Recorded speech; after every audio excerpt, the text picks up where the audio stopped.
Okay, let's get going. Welcome to the Careers in Sports Expo, held today in partnership with the LA Kings and AEG. We're very, very excited. I'm Nicole Phillips, the board chair for Careers in Sports, and later you'll be hearing from Kimberly Freelow, our founder and executive director of Careers in Sports. Careers in Sports is a nonprofit organization dedicated to showing high school student athlete career options. We really hope to inspire student athletes to pursue lucrative careers off the field, thereby producing a diverse workforce in the sports industry in both gender and race. Today, we are extremely excited to have our expo, the theme of which is branding. So our student youth can learn not only about creating their own brand, but creating a lucrative career in the sports industry. Today, our moderator is Anna Carifa Johnson. Many of you probably know her as the Director of Events and Experiential Marketing at Overtime, which is one of the fastest growing sports networks for the next generation. So let's get going with this awesome expo.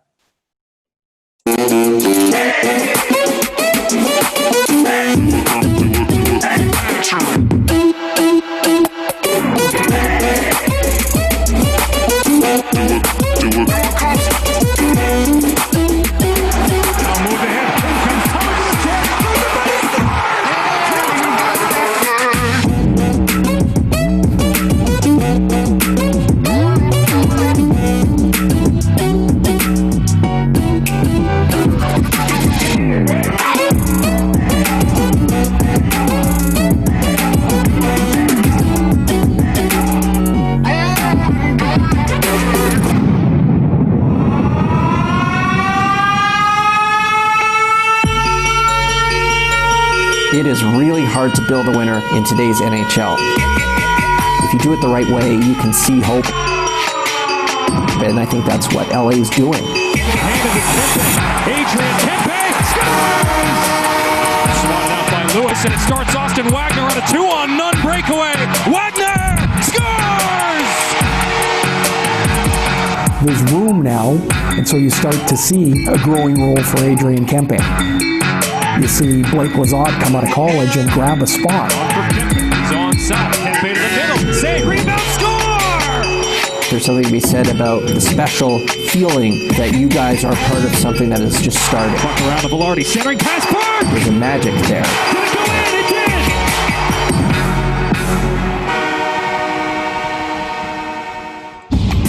did! This is LA. Esto es LA. Ciudad de Los Ángeles. This is our city. This is our city. Esta es nuestra casa. Our home. Where we've been. Siempre. Where we belong. Forever. Since 1996. Since 1996.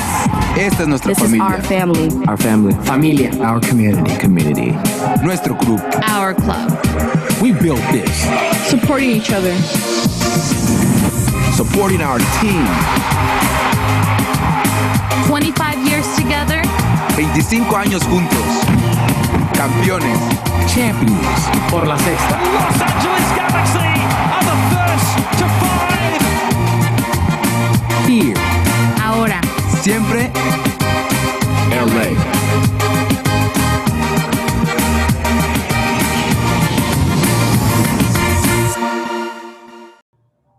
That was amazing. Let's go. I love a good sizzle to start us off. Hi, everyone. I'm Anna Carifa Johnson, the Director of Events and Experiential Marketing for Overtime. So shout out Overtime. I'm so excited to join you all this afternoon for a conversation on Personal Branding 101. We have an amazing panel of leaders in our industry from the LA Kings, the LA Galaxy, and the Ontario Reign. They're ready to share their insight and experience with all of you. So before we introduce them, I just want to remind you all to make sure you stay tapped in, tuned in, and engaged. If you have questions, we'll have an opportunity to answer those towards the end. So make sure you enter those via the Q&A function at the bottom of your screen. We'll try our best to get to those at the end. All of our panelists are from the AEG family, and we'll dive in a bit more into what that means. But let's go ahead and introduce them. So first up, we have Mason Donley. He's the Vice President of Ticket Sales and Service for the LA Kings. Mason is currently in his 18th year with the organization, and he's worked his way through the ranks starting as a volunteer. He heads the Kings Ticket Sales and Service Department, which has set revenue and attendance records, including a 297 game sellouts streak. He's been involved in tons of projects during his tenure with AEG and the Kings, including working on the Grammy Museum, LA Live, Amgen Tour, so many different things. He's a graduate of NYU, earning a bachelor's degree in sports management in 2006. And Mason, having spent 18 years with an organization and really working your way through the ranks, one thing I wanted to just ask you was, one thing I think that we all can learn from is that there's not a straight line to a destination in your career. You get a chance to do a lot of different things. So what was your very first internship or job or thing that you did? And if you could just talk to us a little bit about your path at the Kings in those 18 years. Sure. And first, thank you, Anna, for joining us today, and for Careers in Sports, Kimberly, Nicole, Ron, not with the, or as a attendee today. Thank you guys for having us in this partnership. My first role with the Kings, I was a volunteer Kings camp counselor. So I was teaching 5-year-old kids how to ice skate and hold a hockey stick properly. I'm born and raised in LA, and grew up playing hockey. So that was a great opportunity for me. And that's at that early age, kind of the light bulb went off that I could potentially do this as a career, that I could, in fact, while I might not be a professional athlete, I could find a way to stay involved in the sport that I love. And at the time it was just the sport, and now it's truly the industry of sport that I love, not just the sport that takes place on the ice. So that's kind of how I got my start. And throughout, earning different opportunities, the biggest thing I really focused on was, how could I position myself to be the no-brainer for that next opportunity? So if I was a volunteer, I wanted to position myself so that when a full-time role came open, or even a part-time role came open, that they wouldn't need to go to a candidate pool, that they could look internally and find me as that next qualified candidate for that role, and so on up the ladder. So that's kind of always been my mantra on a day-to-day is, position yourself to be the best of your peers and earn that next opportunity before the opportunity even presents itself. That is such a great point, and a really great lesson. I think another thing about this industry is it's small. Like, we all know each other to some extent. There's very limited degrees of separation between all of us. So I think no matter what task that you're given or job that you're doing, to just be that person that people want to go to. That's amazing advice. Up next, we have James Collins. James is the Senior Director of Ticket Sales and Staff Development at the Kings. He's had over 18 years of professional sports and entertainment experience.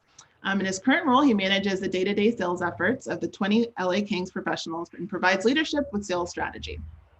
He holds a bachelor's degree from Cal State LA and currently resides in Alhambra. He also has had really varied experience in the industry, having stops with the Kings, the Atlanta Hawks, the LA Clippers, the NHL Atlanta Thrashers, and the Ontario Reign. So James, similar question to you. You've been lucky enough to have such a great career and made tons of different stops. What was your first stop? And if you can tell us a little bit about your journey thus far. So you say journey, I use the word journeyman, meaning I've been to a lot of different teams. So to start, thank you again. We really appreciate you being a part of this, Anna, and thank you, Careers in Sports. My first stop was I worked for the LA Clippers in inside sales. I wanted to work in marketing and advertising in the NBA, and I didn't know how to break in. And there's a site called Teamwork Online that probably most everyone is familiar with. If you're not, it's a job portal in sports, and they're there. I was working back office operations for Wells Fargo Bank as I put myself through school, and I had no clue how to break into sports or what it really meant. So I found my way to Teamwork Online, applied for like everything, and didn't really get a response, which happens to a lot with students at Teamwork.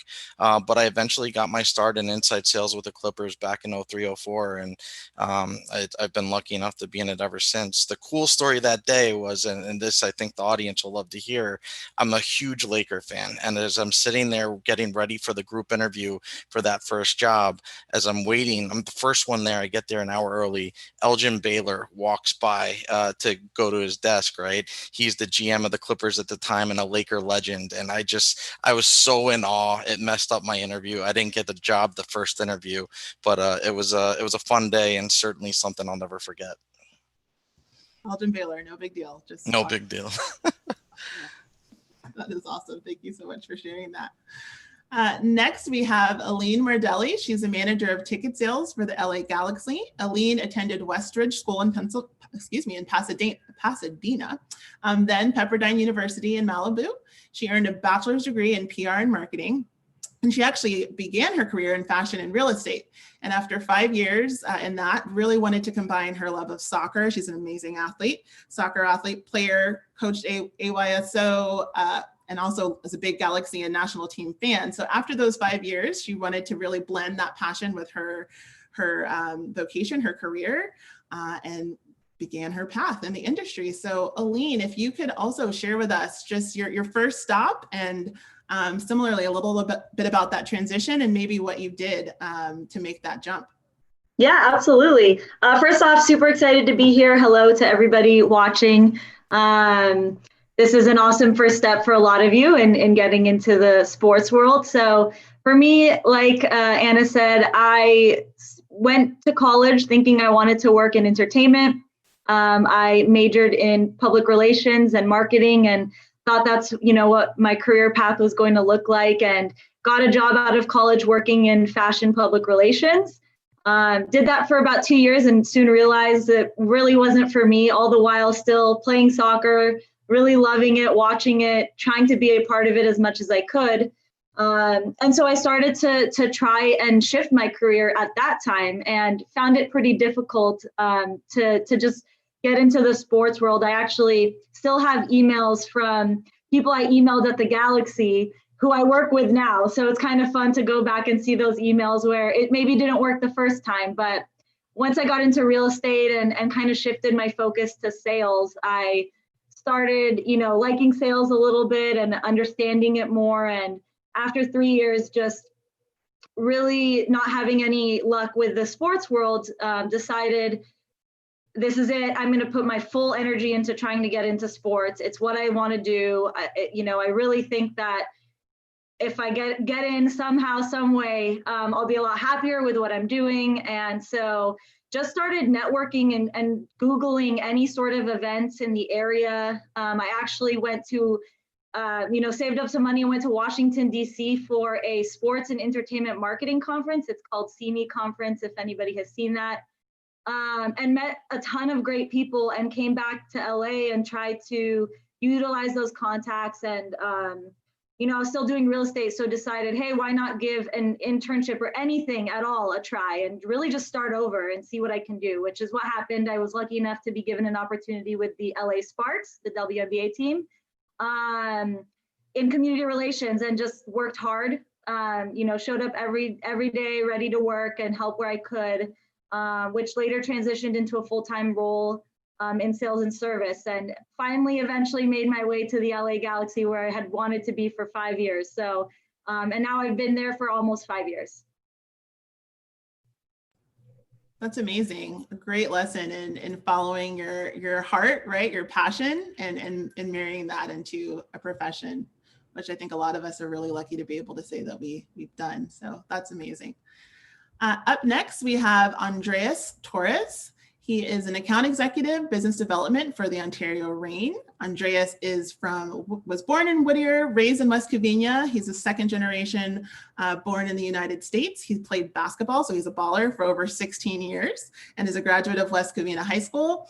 Andreas has a really interesting story about how he was introduced to the Reign, actually through his schoolwork. So Andreas, I'd love if you could share with us a little bit about how that introduction, what that was like, what you did, and how you found yourself with the Reign. Yeah, thank you guys for having me. Looking at my journey, like I said, I was the first person to go to college in my family. So most of everything I did going up to it was pretty much just freestyling it. I did know one thing though. I mean, as a young kid, I was really passionate for basketball. I love sports. And, as I graduated high school and started entering college, I knew it was, okay, maybe going into the NBA wasn't really plausible. But I still wanted to be a part of that. Ultimately, a goal of mine was to work in Staples Center. So like I said, I went to Rio Hondo College. After that, I went to Cal State Fullerton. Now in Cal State Fullerton, I actually took a sports marketing class because obviously it just totally makes sense that, I love sports. My concentration was business marketing. So I want to go ahead and fuse the both. And that's when I got introduced to the Ontario Reign. I had a spectacular group project working with a lot of my classmates and, also hosting a, event at a Reign game. And so after that, I kind of was introduced a little bit of how I can use the talents that I have and, put it to something I'm passionate about, which is sports. And so because of that, I was introduced to the Reign and I was lucky enough to make a good impression on the brass there. And ultimately it led to an interview and the rest is history. That's amazing. The blueprint, right? Yeah, it was a little bit of luck, but everything worked out for the best. Love that. Up next, we have Kylie McLogan. Kylie, I'm going to start over. It's Kylie McLogan, correct? Correct, hopefully. She is a senior account executive of group sales at the LA Kings. She's a graduate of California Lutheran University, where she was an outstanding volleyball player and holds numerous school records at CLU. She started her career with the Reign in inside sales and was quickly promoted to group sales and most recently hired by the LA Kings as senior group sales AE. So Kylie, please tell us a little bit about your journey and what it was like to enter this industry. Hi, everybody. So it was a little bit of a fumble for me. I went to college and I majored in communications with no focus because I really didn't know what I wanted to do when I left college. Obviously, I grew up playing sports my entire life and knew that that was something that I was really comfortable with and passionate about. And so I ended up coaching volleyball after I left school and was sort of hunting for what I wanted to do. I had grown up going to Ontario Reign games back when they were in the ECHL. And so I contacted the sales manager at that time, who was Christopher Arisha, and was like, hey, I'm just out of college. I really was interested in learning more about like working in sports, particularly for you guys. And they happened to be having a career fair. And so I went and I waited in line for hours only to meet them and have them be like, hey, we really like you. We don't have any jobs right now, which was a little disheartening, but something that I learned was that no is always sort of a soft no in our industry. And so I just sort of kept in contact with him and was like, hey, I'm still really interested. When something comes around or if there's volunteer stuff that I can do for you guys, let me know. And finally, they were starting their own inside sales program. And I went to a group interview for that, which was great for my first interview experience. To be in a group and not one-on-one was really nice to sort of get that stress off. Lo and behold, they hired me. I went through full training, was promoted. I think it was within like 4 months, which was really great. So I had this weird like silver lining of like, oh, work's easy. You just get promoted and whatever. And I worked there for 4 years and then was brought in as a senior AE for LA, which has been great thus far. That's amazing. Thank you so much for sharing that. I think a great nugget there is just that persistence, right? And keeping that communication line open and continuing to let folks know that you're here, you're interested, you're ready, and then the opportunity presented itself. So that's fantastic. So as we jump into the conversation, we mentioned earlier that all of our panelists are a member of the AEG family from different organizations. Mason, can you tell us a little bit about AEG? I know that it's definitely an anchor of Los Angeles and nationally, internationally, but if you could share a little bit about AEG with us, that would be great. Sure. Yeah. And, I encourage everyone to, if you haven't already, to do some further research. AEGworldwide.com is the company website. But, AEG it's the world's leading sports and live entertainment company. There's many different divisions. We span the globe in LA to kind of bring it home. And then I'll take it a global in a second. Staples Center, LA Live, Dignity Health Sports Park, Toyota Arena, the Kings, Galaxy, Reign, obviously that's all represented here on this call. So we're all, all five of us here are all part of this same AEG family. Beyond that, also in LA, we have the El Rey Theater, the Fonda Theater, the Shrine, the Novo, the Roxy. Within our AEG sports family, the one that we on this call are most connected to as well is the Eisbären Berlin. It's our pro hockey team in Berlin, Germany. We have the Immortals is our video game team. They're based here in LA as well, but obviously compete nationally and internationally. And that's just kind of a scope of our immediate footprint here. But the divisions of AEG, facilities, music, sports, entertainment districts. So the model that AEG has developed downtown LA, which started with Staples Center over 20 years ago and has expanded into all of LA Live with the residential, the hotel, the restaurants there, as well as renovations on the convention center. We have very similar projects in numerous cities all over the world. We have a whole real estate division, a global partnerships division, and then of course the ticketing division. So kind of what separates AEG apart from, there's many things, but one of the things that separates AEG apart from others in the marketplace are the scope of the company and how we get to collaborate. So, sharing best practices and ideas. In many cases, you have one team under one roof, and that's the limit of their exposure.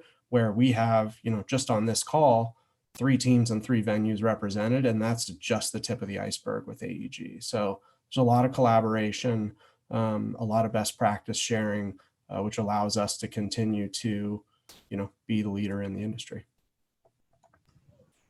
Absolutely. And then just to call out for folks, there is the link to the website that Mason just mentioned in the chat. So www.aegworldwide.com. Check it out. So I think a great way to kick us off here is just to talk about, and we talked about it a little bit in the introduction, but how all of you broke into sports. One thing that we wanted to specifically ask is, did your passion for your sport motivate you to pursue a career in the industry? So it'd be great to just go down the line, and we touched on it a little bit, but it'd be awesome to hear a little bit more about that. Should we start with James? So my passion for sports definitely was key to getting in this, like working. I had the privilege of working at Wells Fargo to learn that I didn't want to do real work. Like I didn't want to get into that kind of business. I was always a huge NBA fan. So like breaking in with the Clippers, working with the Hawks and the Kings was cool.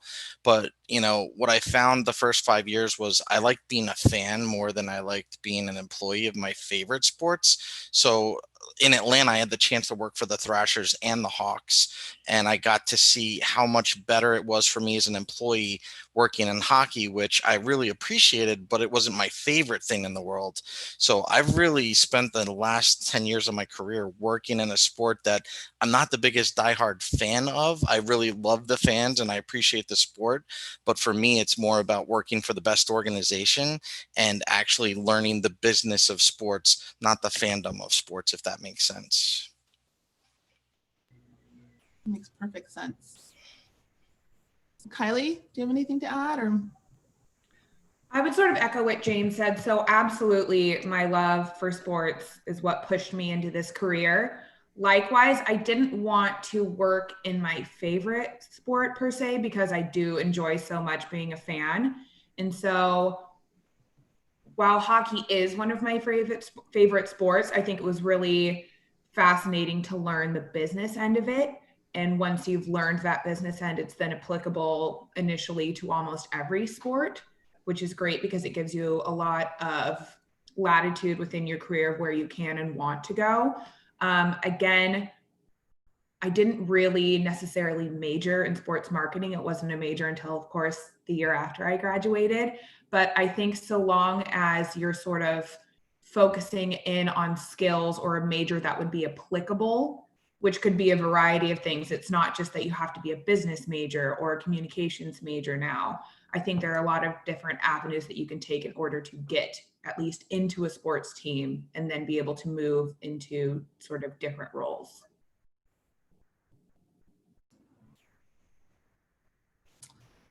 Mason, do you have anything to add? Sure. Yeah, I think for me, definitely the passion for hockey for me personally was what led me to that first role I mentioned of being a volunteer and teaching kids how to skate. But really, what I've learned to or what I've grown to learn is it's how do you continue to stay motivated. And for me, I've been able to craft the skills necessary to be successful. But to me, it's motivation and passion is easier to get up every morning and go to work, or in the current case, roll out of bed and walk across the room to go to work. But to do that for a entity and business and product that I'm passionate about, to me is very rewarding, is what continues to motivate me. Whereas, if I were selling refrigerators, I probably wouldn't be as excited every morning to get up. But we are very fortunate. We get to get up and talk and plan hockey and soccer and something that's really exciting and that people want to hear about and want to enjoy as fans of these great teams and sports that we're a part of. So I think everyone in the industry, it's definitely a linchpin of their, both getting in and continuing to stay motivated once in the industry. Absolutely. And Aline and Andreas, and actually almost everybody here on the panel was an athlete or is an athlete.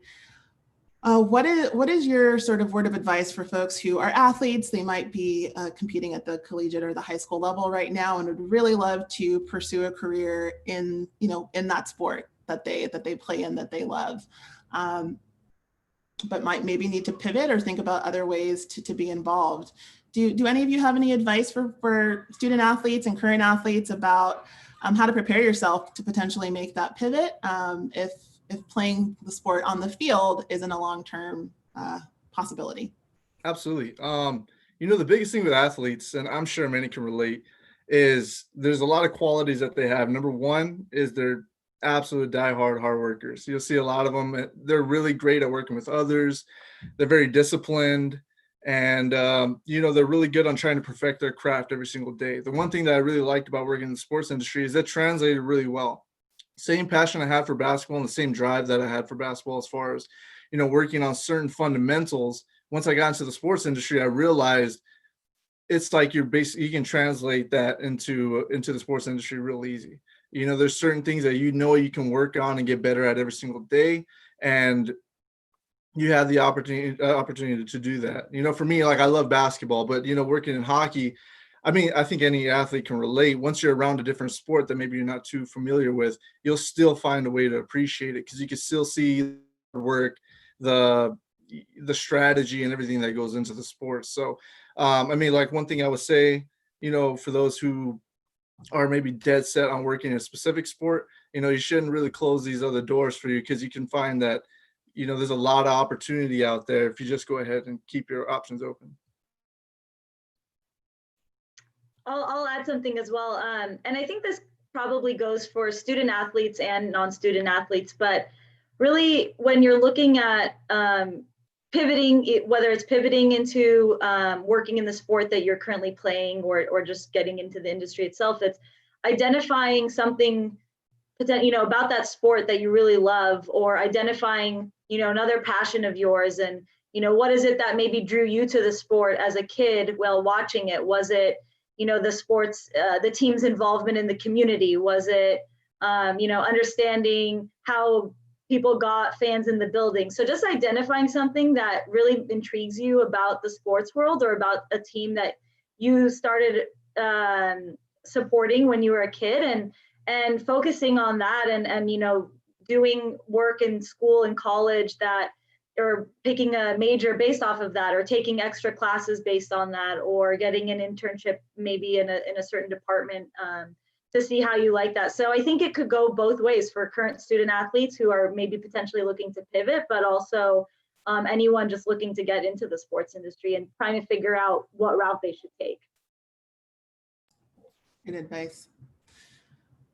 One thing, we had a couple of nuggets in the earlier session about resources that folks can utilize. So James mentioned Teamwork Online. I think all of us, or a lot of people in my generation, we love Buffy because we know Buffy through Teamwork Online and her emails and her listings. Buffy's my girl, shout out Buffy. Teamworkonline.com is a great resource. We also talked about CIE, which is a conference that is hosted, I believe it was hosted in DC for a while. And also there was also a version here on the West Coast in Los Angeles. Just wanted to go down the line, and are there any resources or websites or organizations that you think a student should look into? They could even Google them today. Whether it's Teamwork Online, CIE, an Instagram account, just what should they be tapping into and looking at to make sure that they're abreast with what's going on in the industry and are able to start thinking about what opportunities they may want to apply for? I'll go ahead and jump in. Something that my manager sort of brought to my attention just to stay up to date with what's happening across the entire sports world is Front Office Sports.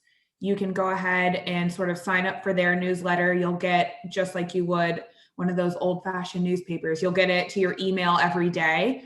And it covers more of the business side of sports. So it'll talk about what the NFL is proposing or new salaries or things like that. And then they'll also send out job listings, not every day. I think they might be weekly or bi-weekly, but it'll send out job listings across the country of different teams that are hiring, not only for sales reps, but digital marketing, video, all of those different things. So that's a really great way to stay in contact with every single sports league. The Sports Business Journal is it's been around for a long time. They have a weekly print or digital magazine. They have daily emails. They have one that's focused specifically on college sports, one on media. So they kind of break it into different industries. They have a podcast too. That's just like they have a few different podcasts. One of them I listen to, it's called the Morning Buzzcast. It's like 5 to 10 minutes every morning on the top 5 sports business stories from the last 24 hours. So that's one that I'm partial to. I think LinkedIn is one of the obvious things that, is universal for any industry, but I know it's not cool. Again, the kids want to be on Instagram and Facebook and stuff like that, but LinkedIn is your direct connection to anyone you want that's actually on there. And it's a great way to separate yourself from the pack. So I highly encourage all the students in the audience that if you want to talk to someone in sports and they're on LinkedIn, connect with them. If they accept your connection, you've got direct dialogue with them. And at that point, it's just about being persistent. I mean, one of my favorite football players of all time is Lawrence Taylor. Lawrence Taylor is a VP of sales now for a company in New Jersey, and he's connected with me, and we've actually conversed through LinkedIn. So it's amazing how many people you can connect to and how much you can actually drive conversations with them. Other thing really quick about LinkedIn, you've got the ability to send video messages, voice messages, written messages. So it's a chance for them to see you and hear you before you actually have a conversation with them, which I think helps a lot.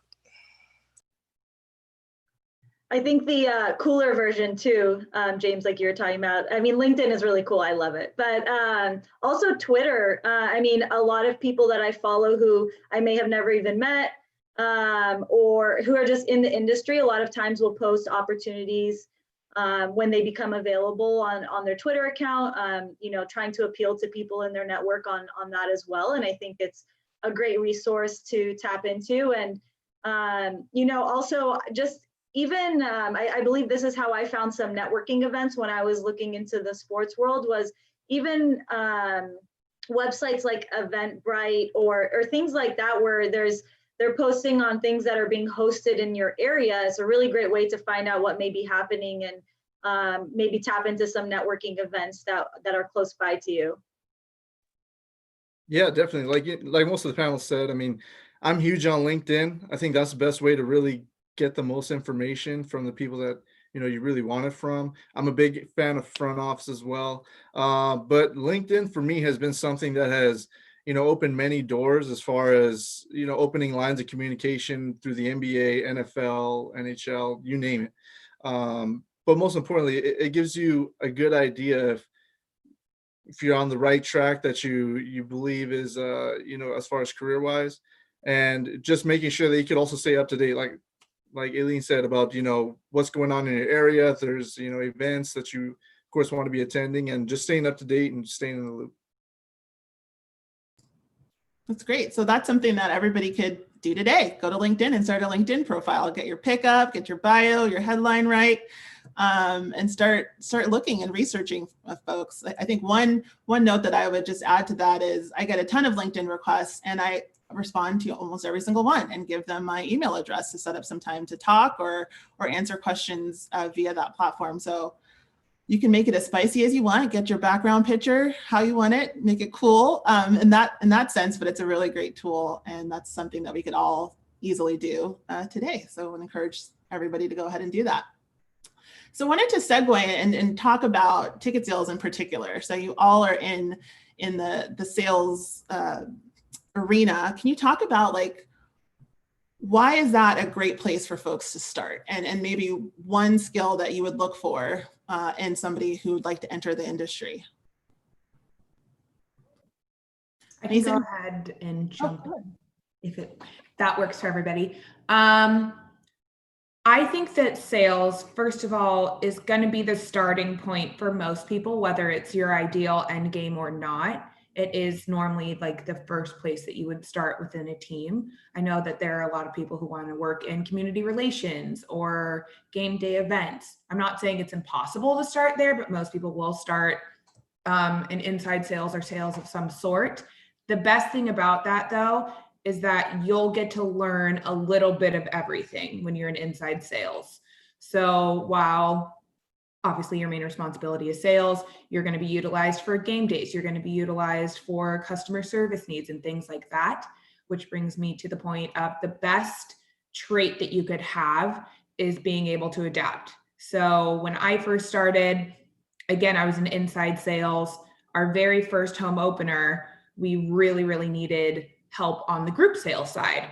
I happened to have grown up in the area, luckily, so I had access to large groups that I had been a part of.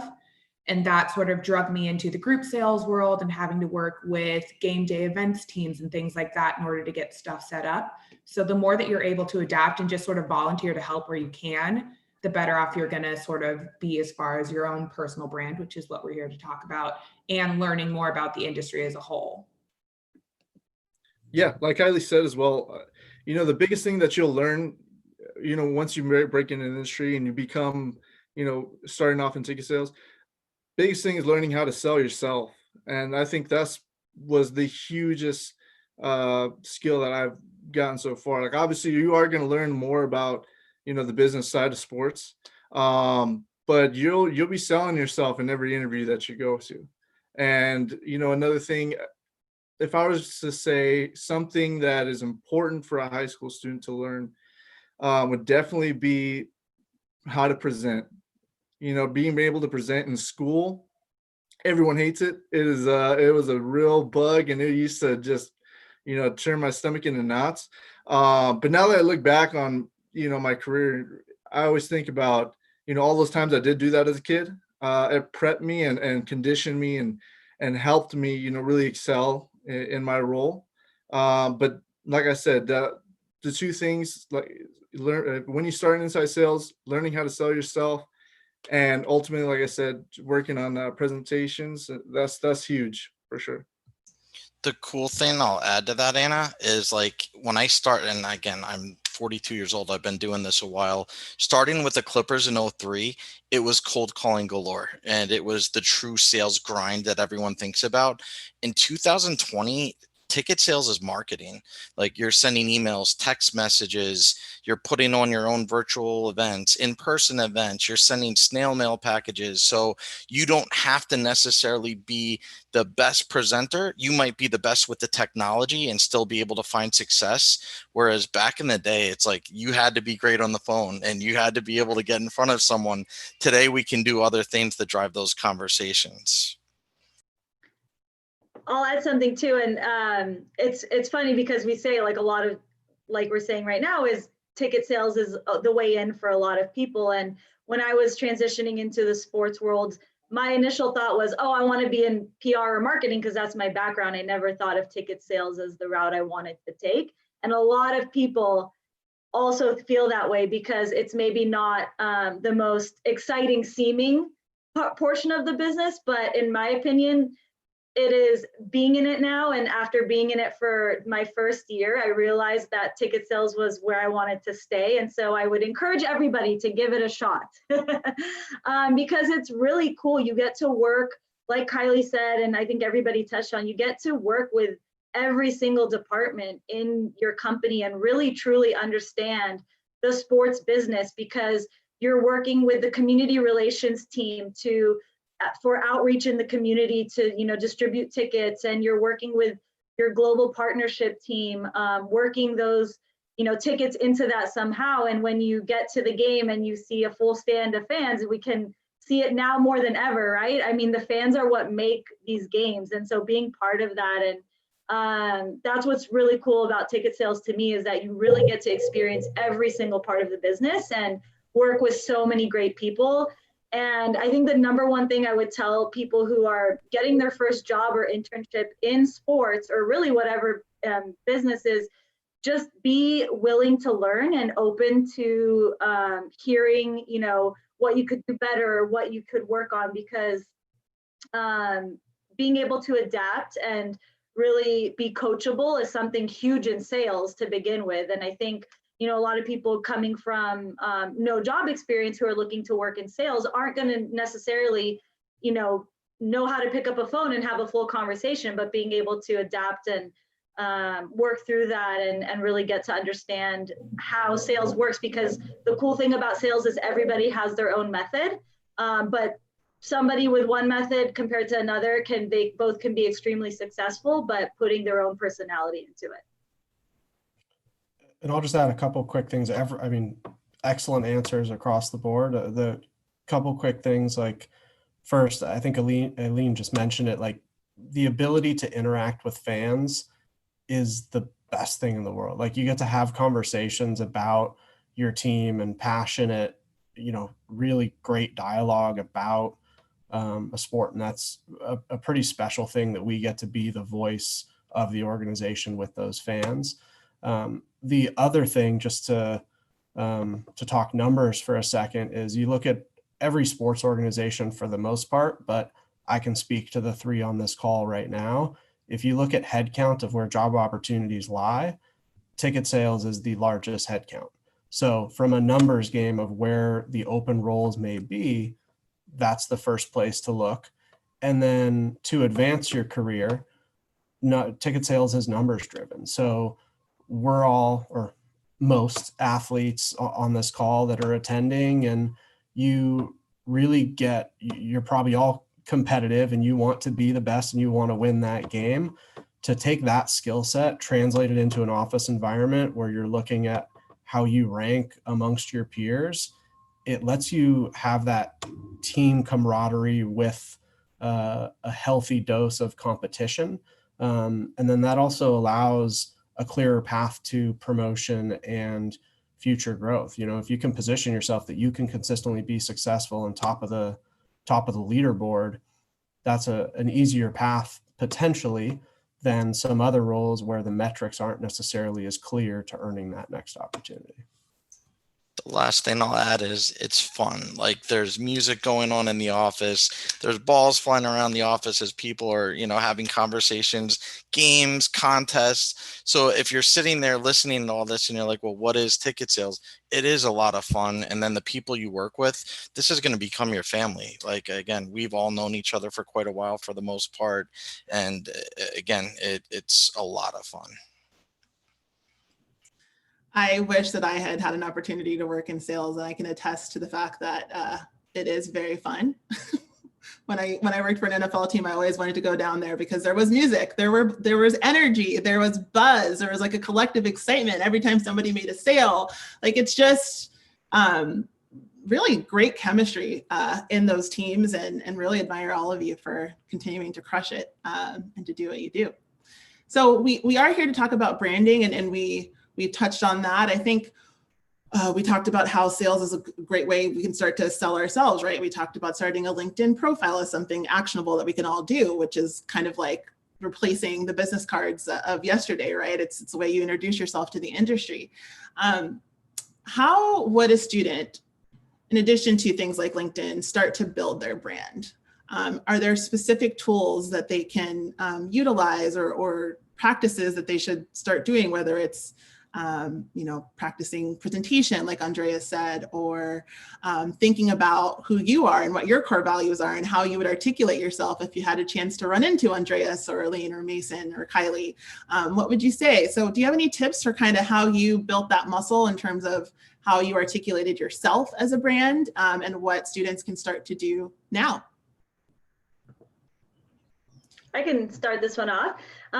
So I think when building your brand, it's really about, especially, when you're a student looking for that first opportunity, it's creating a person and around what you want to leave with people, right? How people perceive you when you're not around, or talk about you when you're not around. And so building that is really looking into what your passions are, defining what matters to you, what's your purpose, and identifying those key things and building from it. So building your LinkedIn profile around that, showing how your extracurriculars connect to that. I think the biggest thing that we don't really learn a lot about, at least I didn't in high school or college, was really building also, once you do get these experiences, or even from extracurriculars, is building a strong resume, because that really, for a lot of companies, that's your first interaction with somebody.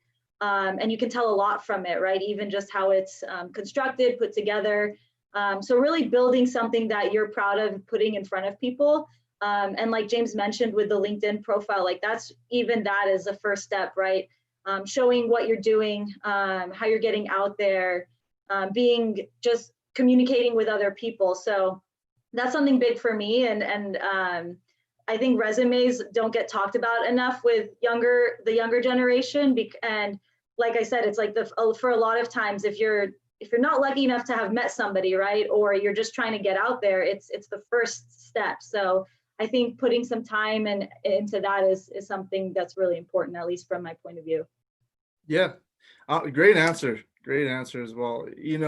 When it comes to brand building, one thing I would like to say is you got to start off just by being true to yourself and understanding what you're passionate about. My journey, I was really passionate about sports, and I loved people. And I was lucky enough to understand at an early age through sports, through being in high school, college, athlete, is that your hard work is what builds your brand.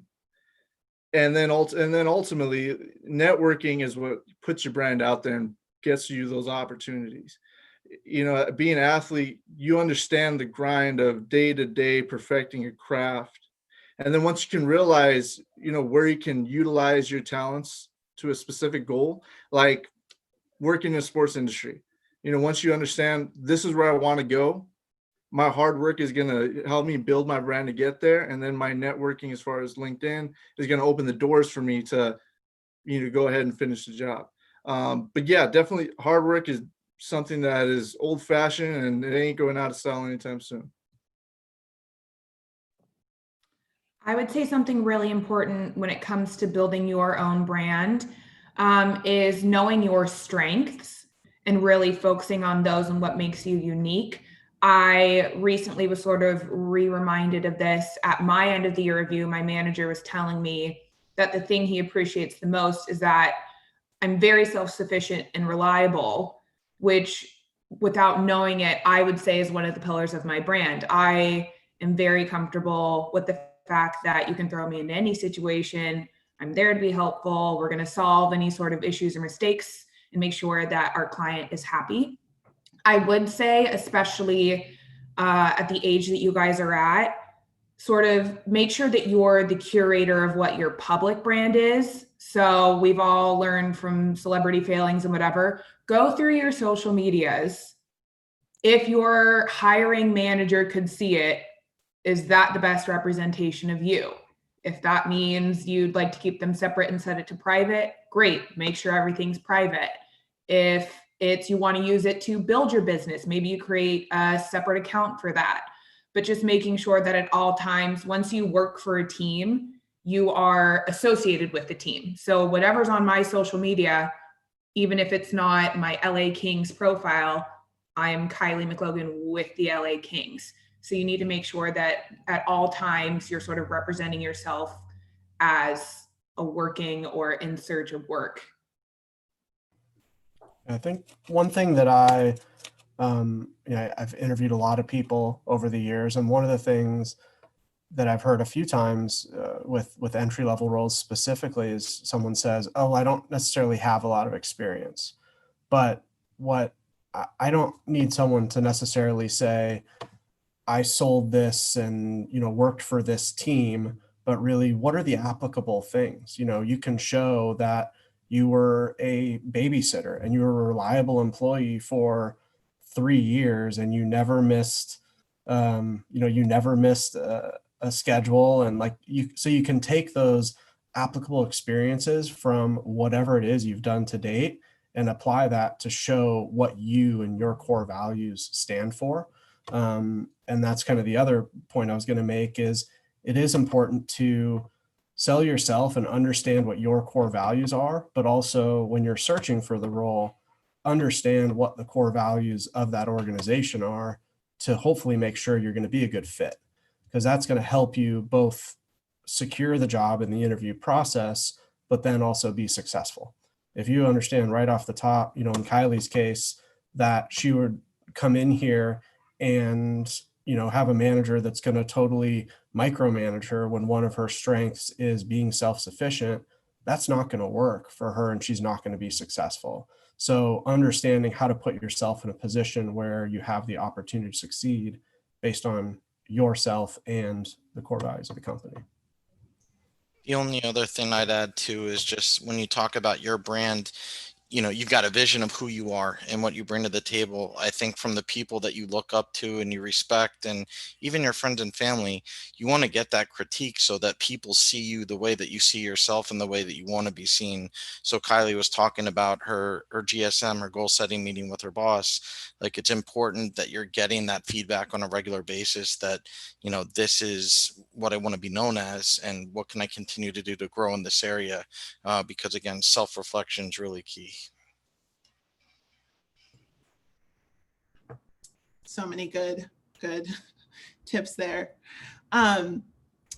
Mason was talking about or touched on core values, and everybody did when we were talking about branding and how we can brand ourselves. One thing that we wanted to dig into is when you are looking for those opportunities, when you have articulated who you are, what your core values are, what's important to you. I think one thing that everybody wants is to find an organization that really recognizes their full self, right? And that can be your identity is multifaceted. We all come from different backgrounds. We care about different things. Can you talk about AEG and the Kings, the Galaxy, and the Reign as organizations that really do look for talent that shows up as their full self at work, and that is committed to diversity, to equity, and to allowing your employees to be who they are and to bring the best of themselves to their jobs? Yeah, I'll start. I think Our core values, I mentioned that our core values as the Kings are family, excellence, integrity, and passion.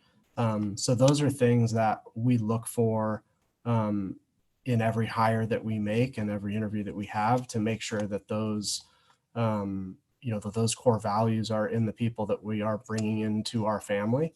I think one thing, that I'm really proud of as an organization, we've actually updated our mission statement in the last 6 months. So I'll take a second and read that too, just so I can use that as a launchpad to talk about some of the other inclusion initiatives we've been a part of. The LA Kings will provide the best experience for fans, partners, staff, and our community. Through dedication, perseverance, inclusion, and teamwork, our commitment to being a winning organization that is driven to grow and serve a family of lifelong Kings fans that represent the true diversity of our great city. So I think you see, we've woven in the keywords from our core values into that mission statement. And one of the things that is really important for us is inclusion. So a few months ago, we were involved, as with the Galaxy, in the Alliance program, where all 11 professional sports teams in LA got together to take a stance for diversity, equity, and inclusion. Couple, key stats that, I think are important to share with the group is we just had our second overall draft pick. If our team would have been a little bit better on the ice, we might not have been drafting so high, but puts us in a position where we're able to draft a guy named Quentin Byfield, who's going to be a star in this league. He's actually the highest African-American drafted player, highest drafted Black player in NHL history. So that's a huge moment for the league, the city, and our team. What really is this kid is special. But what our hockey operations team did when they really look at this guy is try to make sure his core values match those ones that I talked about. And there's actually a story just came out yesterday on our website about his involvement in a group called Q's Kids. So obviously Quentin Byfield, Q is kind of his nickname. So every game where he's been playing his junior hockey, he hosts a group of kids from the local hospital. And after the game, he gets out there, he takes pictures with them and signs autographs and all that. So the kid's 18 years old, already doing that, kind of setting himself above. And that's a great example of what we want to showcase to our community and our fans. Blake Bolden is another one. We hired her in January. She's the first Black woman hired as a scout in the NHL. She's also helping with a lot of our inclusion initiatives. Her accolades, I can't even begin to list them. Like in the last year, she's been recognized by Sports Illustrated, the Hockey News, NHL.com, the list goes on and on about her influence to the game. And she's an amazing example of, she grew up playing the game. She played professionally, internationally, and now taking this to kind of breaking barriers. So I know I've gone on, and I want to hear from, the rest of the group here on their thoughts about inclusion and what we've done as, the Kings, Galaxy, Reign, and AEG as a whole to be as inclusive as possible. I'll jump in for the Galaxy. So, the LA Galaxy has been part of Major League Soccer since its inception. And something that we really are proud of is being the most successful club in the league, winning the most championships. So for us, a lot of what we look to do is put that championship mentality into it. And one of our big things is just being a champion for Los Angeles. And what that means is, like Mason talked about, a lot of the programs the Kings are part of is we want to be not only a soccer team, right? We're not just here to sell tickets and get people into our building and have people come to us, but a really big goal of the Galaxy and, everyone who works there is to not only grow the sport of soccer, which, isn't maybe one of the most popular sports in the United States, but grow the sport here, but also just help those communities around us, whether it's building fields for, around Los Angeles, helping those people who maybe don't have fields to go play.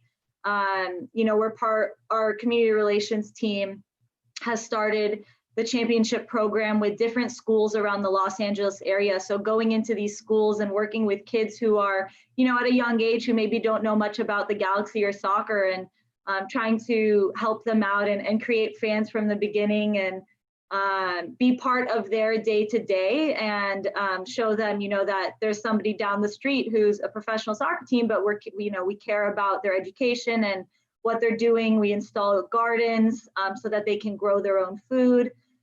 So we're really proud of that work that we do in the Los Angeles community. And I think AEG as a whole is really good about not only, trying to sell tickets and bring entertainment to the community, but to bring a lot more. And we see that. I think it's really important that we don't just talk the talk, but all the employees walk the walk as well, and are, really involved. And while I don't work with the community relations team every day on a day-to-day basis, right? You'll find AEG employees at these events that they're hosting, whether it's like a food donation drive or helping to build one of these gardens at a school. You'll always find our employees there helping to build that community together. So I think that's something really big for us as well, that we continue to find different ways that we can make a positive impact in Los Angeles, and continue to not only grow our team and our sport, but grow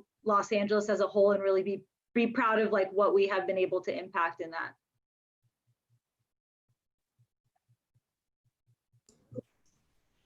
Yeah, the thing I'd add really quick is it starts with the leadership at the top. Like, you got to do your research on the organization that you go to work for. And, these are things that should be public. And again, you should know going in that this is an organization that takes these kind of things seriously or doesn't. And we had a call not more than a month and a half ago with Kevin McDowell, our chief administrative officer at AEG. And he made the point, it's got to be more than lip service. Like, there's got to be a concerted effort, and it's got to be continued. So, but definitely do your research and make sure that you're going to work for an organization. If you don't see it there, then chances are it's not there beneath the surface. Because again, these are things that teams need to do, and they want to make sure that people are aware of. So definitely do your research before you go work for a club. And ask, right? You can always ask as a part of the interview. Have to, absolutely. You articulate what's important to you, and that you ask those direct questions, and organizations that are able to answer those in a way that makes sense for you are the ones that you should invest in, right? Because it's a mutual investment. They're investing in you, and you're investing in them.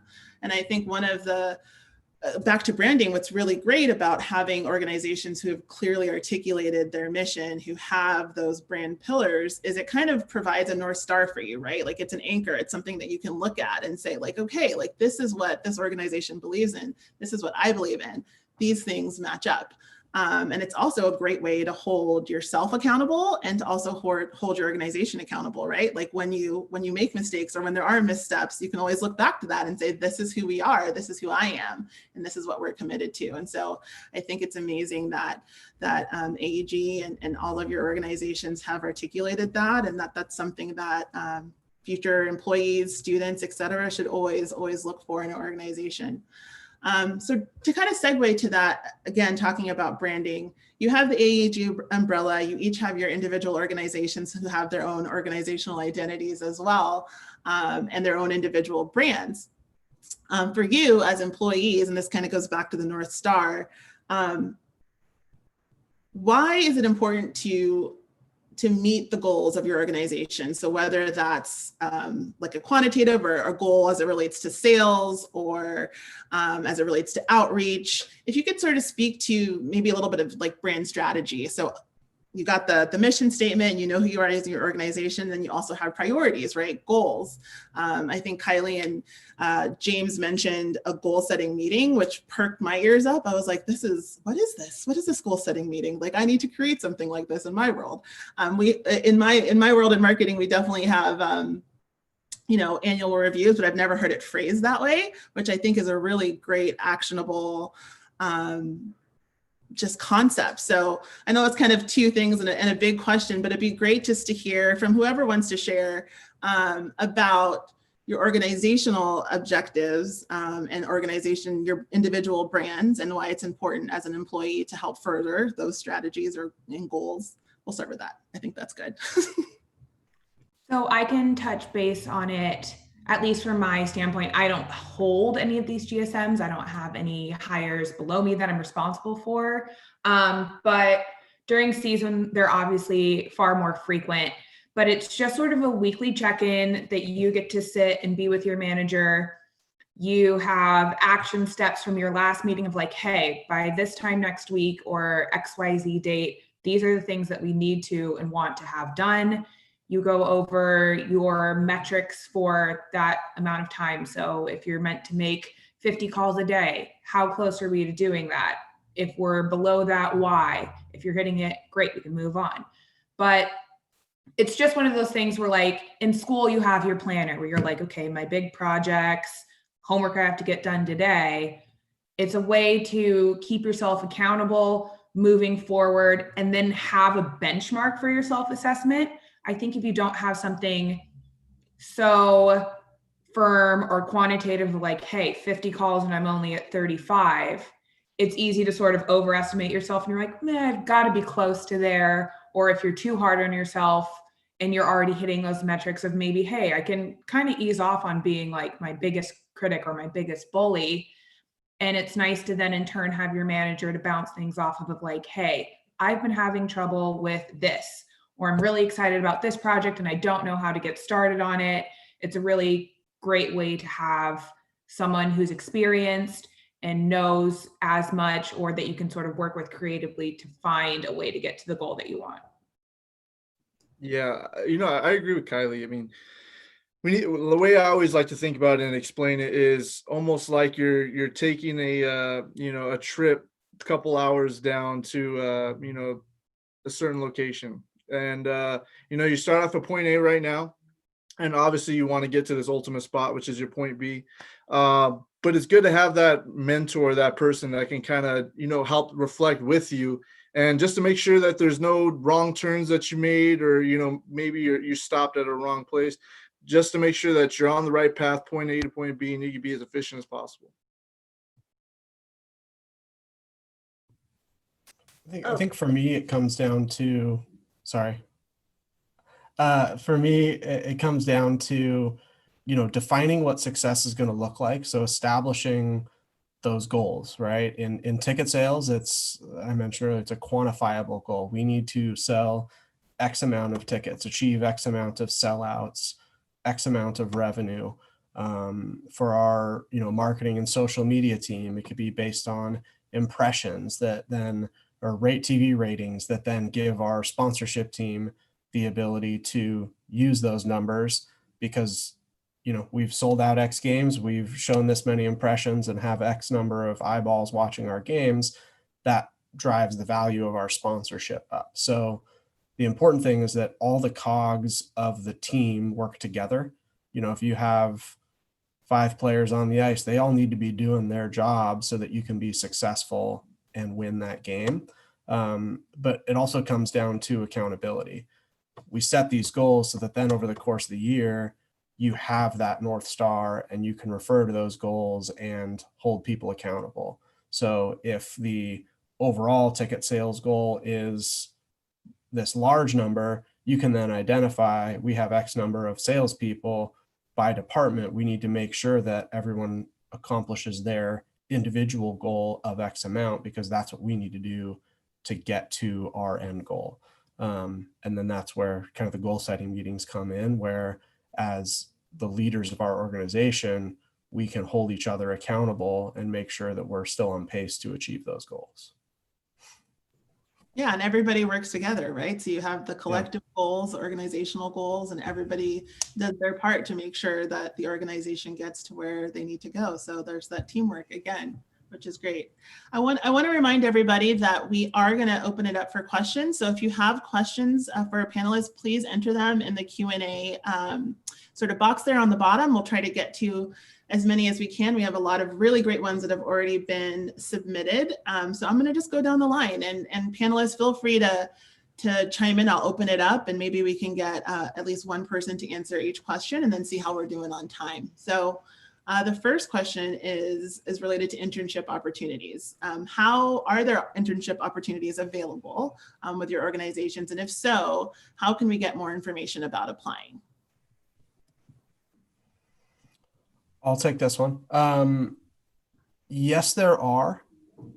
Do note that, right now with the current pandemic, our organization is, on a hiring freeze.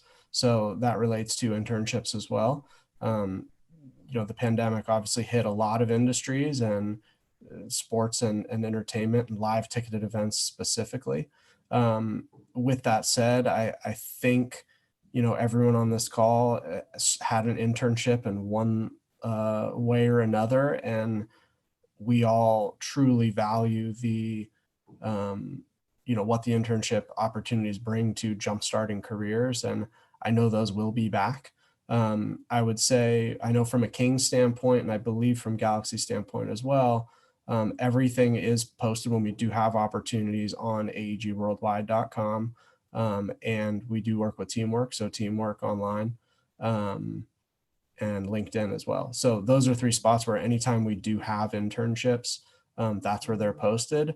I think James mentioned it early, his love of LinkedIn goes deep with his relationship with LT and beyond, but definitely utilize LinkedIn too. So before you even apply for that role, start making those connections, because then when we do open up an internship, we receive hundreds of resumes. So our HR team is diligently combing through those. So anything you can do to separate yourself from that pack by making an individual connection with a hiring manager would definitely be to your benefit. That's great advice. And if you're checking those resources regularly, you'll see when they pop up, right? And you're going to want to be one of the first to get in, because there is an influx and a flood. So in addition to making those connections, make a habit of just knowing what's going on in the industry, but also what's going on in these organizations. What type of roles do you continue to see? Who are the hiring managers? Like all of those things you can do through James and I's favorite platform, LinkedIn. But it's just good to stay on top of it so that you can be first in or close to first in addition to building that relationship. So that's really great advice. The next question is, what would you tell someone looking to work internationally in sports marketing?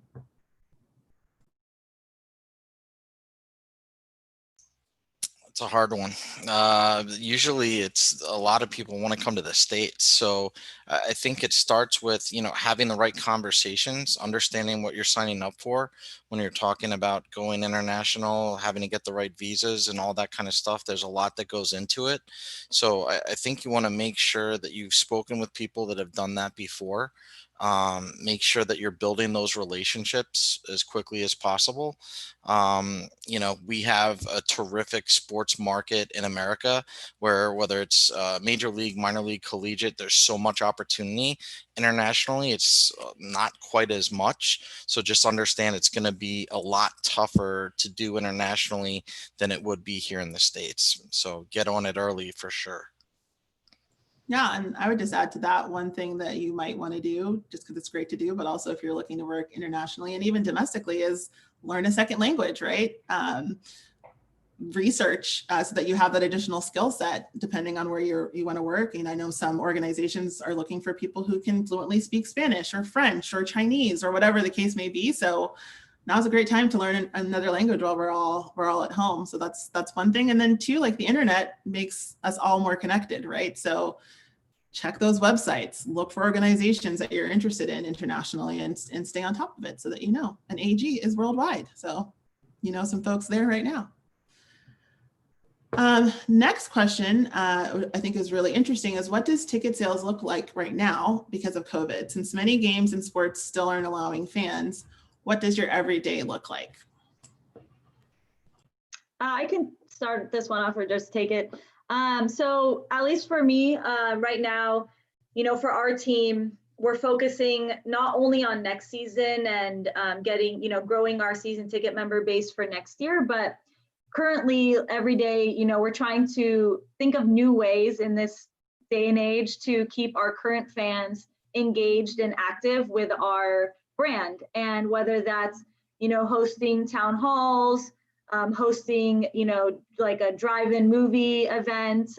So every day we're working with all of the employees, every single department on what can we do to stay relevant while, we unfortunately just ended our season. We're not in the playoffs. So we now are in our off season starting from just this past weekend. So we have a couple months ahead of us where we're not even going to be playing games. So keeping people engaged with our brand online, and if available, doing events that are socially distanced and safe with our current season ticket members, or even fans who are, don't hold a ticket plan with us. So figuring out how we can do that, it's a big task because things are changing every single day, and